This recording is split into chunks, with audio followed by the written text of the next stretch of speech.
And I've confirmed that about Beck. Beck has FBI, retired FBI, protecting him from the government, from assassins. Beck has FBI, retired FBI, protecting him from the government, from assassins. Beck's main fear is A, the government, and then B, patriot groups. I guess he's afraid of my listeners or something because I've criticized him. Beck, we wish no harm upon you, okay? All of the previous clips that you just saw were aired September 24th, 2010. And now we're going to take a look at a few clips from the Alex Jones show. The first clip we will be looking at is taken from June 11th, 2009. I am again calling Glenn Beck out as a government operative.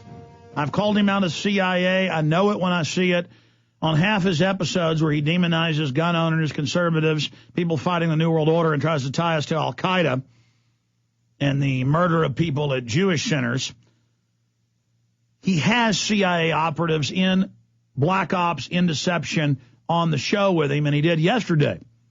This is a guy that said Ron Paul supporters are terrorists, are dangerous, are McVeighs, are going to attack. He's following an exact script, the script 8 years before he started doing this 2 years ago. I laid out they would follow when they were really getting ready to move against the American people. They're going to say you're Al-Qaeda. I mean, how ridiculous does this have to get? And then Glenn Beck comes out and says, oh, I'm going to investigate the camps. I think they're real. And then he comes out and says, oh, they're all fake. It's all lies. And I specifically predicted how he would debunk by doing straw men and showing a few fake camps. When the Houston Chronicle, New York Times, government admits it, purchase orders, FEMA camps built, bills introduced to make you, have local control being handed over to the feds. And Beck says, no truth. There's nothing, no truth to any of it. We're all kooks and dangerous, and has Hearst Publishing, the fathers of yellow journalism, come on with popular mechanics and try to debunk it. Show after show. And then he comes out last week and says, oh, look at this video, white Al-Qaeda. Look, the Muslim imam says they've got 30,000 militiamen in the United States that are going to release anthrax that Al-Qaeda is going to give them, and it's going to kill 300,000+ people.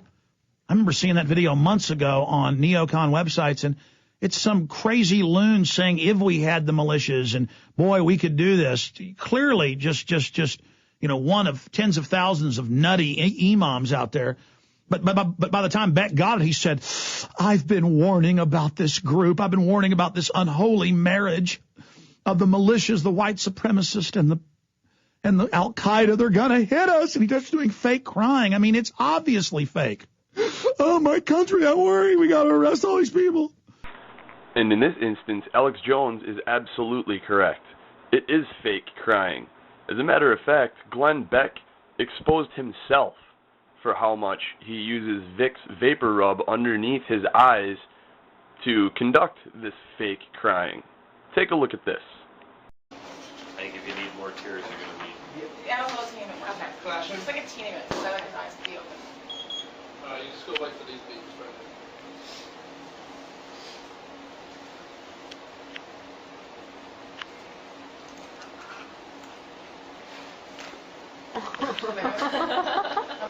So once it gets rolling, I think it is getting used to it. My eyes are getting used to it. That's when we bring up the pepper spray.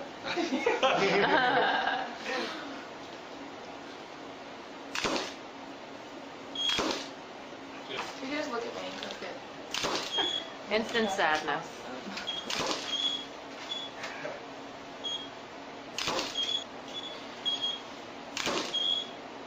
I am now working at a network that will follow through on a story. I am not a journalist. I'm just a guy who cares. I'm sorry. Did you catch that smile? Let's look at that again. I'm sorry. I'm sorry. I'm sorry. I'm just a guy who cares an awful lot about my country. And I think you do too. But sometimes, for political reasons or whatever reasons, people just won't follow a story. Anyone with any sense of how to read people whatsoever should be able to tell that Glenn Beck is indeed fake crying and is absolutely a phony. As a matter of fact, I think that Glenn Beck describes Glenn Beck best in his own words. I'm a dope. I'm a rodeo clown. I'm a recovering alcoholic. And years ago, I'm telling you the 9/11 truthers are going to attack us. They're with Al-Qaeda. And every other show saying the same thing. Anybody who thinks that 9/11 was carried out by the government isn't a truther. They're idiots. Can you actually imagine that our government was capable of successfully pulling off 9/11 and then keeping it off of the front page of the New York Times? No. But 12% of Americans are just dumb enough to believe that that's exactly what happened with the U.S. government taking down the World Trade Center, at least number 7. Actually, more Americans think that than think that Congress is doing a good job. I'm not kidding.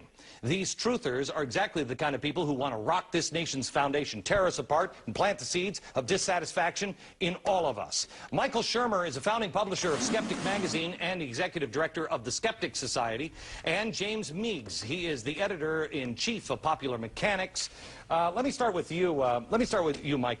Why are there so many of these people? We're talking 12% of the American people believe that we brought down World Trade Center number 7. Yeah, well, that's the power of the internet, isn't it? The ability to rally the forces cheaply, actually practically for free. These guys produce this film online for almost nothing, and it's been viewed by millions of people. So that is the power of the media. Of course, this is America, free society. We're not going to start banning forms of media. We just have to counter bad ideas with good ideas, and that's what we do at Skeptic Magazine. And we lined up all of their claims in our special issue and knocked them down one by one, as did Popular Mechanics. And I think that's the proper way to do it. We have to remember that these guys actually believe what they say, not necessarily the 12% who maybe tick off a box that, yeah, maybe there's something to that. But the people that are leading the so-called truth movement, the ones I've met, they seem to actually believe it. So. Oh, no, don't get me wrong. I think they do believe it, and which is why I believe these guys are dangerous. I believe these guys are anarchists that are looking to tear us apart. I mean, this is the kind of group that a Timothy McVeigh would come from. Yeah, that's right. That's what makes it a little bit scary. Somebody that would infiltrate a talk show like Bill Maher's show and then heckle him during the show. That's getting out there a little bit. That's not just posting things on the internet for fun to see what happens, but actually going down there to do something. Oh yeah, that's so bad. That's so bad. And getting yourself out there and doing something, going down to a mainstream talk show and making sure you get something heard on mainstream television that needs to be put out into the public arena, and getting something heard that's that important. How dare you do such a thing? It's ridiculous and laughable that somebody would even react that way to civil disobedience. And here's a clip of Alex Jones from the film Camp FEMA, which came out in 2009. I've been watching Glenn Beck for a long time, and I saw him say that Ron Paul supporters are basically all terrorists and that the Army should watch Ron Paul supporters. Then I watched him come out repeatedly and demonize the 9/11 truth movement or anybody who questioned anything the government did. And then when he said he was going to expose the FEMA camps and he thought they were real, I said, look out, folks, this is his MO. He acts like he's on our side. He acts like he's really investigating. And then he sucker punches you once he's gotten your confidence. Popular Mechanics, they did an incredible job in the writing of the definitive debunking of the 9/11 conspiracy that everybody knows now is not true because of Popular Mechanics, except Rosie O'Donnell. James is here now to do the same with the FEMA camps. He specifically was going to build a straw man argument and go after some of the fake stories of false FEMA camps, like the Amtrak train station. This is an Amtrak repair facility in Beech Grove, Indiana. The woman who made this video initially claims that it's some kind of American Auschwitz, and they've outfitted buildings with gas, and they've got these strange turnstiles. In fact, it is a repair facility. They're repairing trains in there. Well, trains, I believe Auschwitz had trains. I'm just saying, Jim. Oh, yes, there are real FEMA camps, and there are bills and legislation, and Americans have even been held in FEMA camps before during demonstrations in Seattle.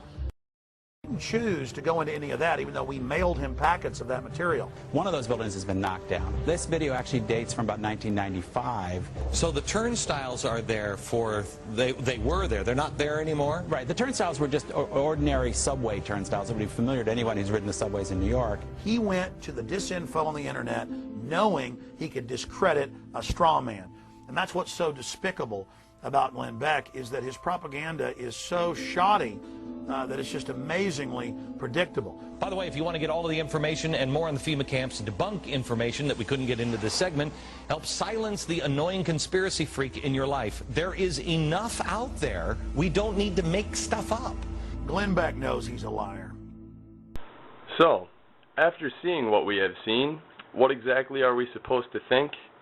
Well, I believe it goes back to the beginning of part 1, where I was saying that Alex Jones is cozying up to Glenn Beck for the purposes, along with Glenn Beck, also becoming more alternative-esque in the information he's presenting, as Glenn Beck is obviously, now coming out talking about eugenics and Cass Sunstein and the New World Order and global government on his program.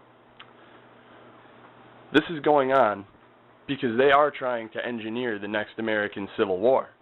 And to have a population that's going to take part in this Civil War that's a large enough population to actually get a war started, they can't just do it with the truthers and the militia types and the Patriots. That just won't work. There's not enough people for that. And those people, in my opinion, most of them, are too peaceful for that even to work.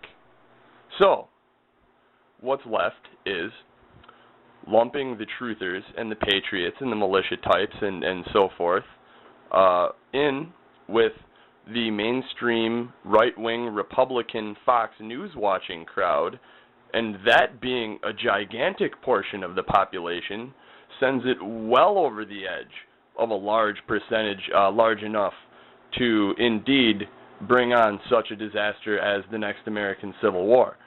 Now, what we need to do about this is call in to radio shows and talk to family members, talk to neighbors, and make them aware of what's going on. It really is, a good way to go about things by handing out DVDs and flyers and information. And I'm not against things like that at all.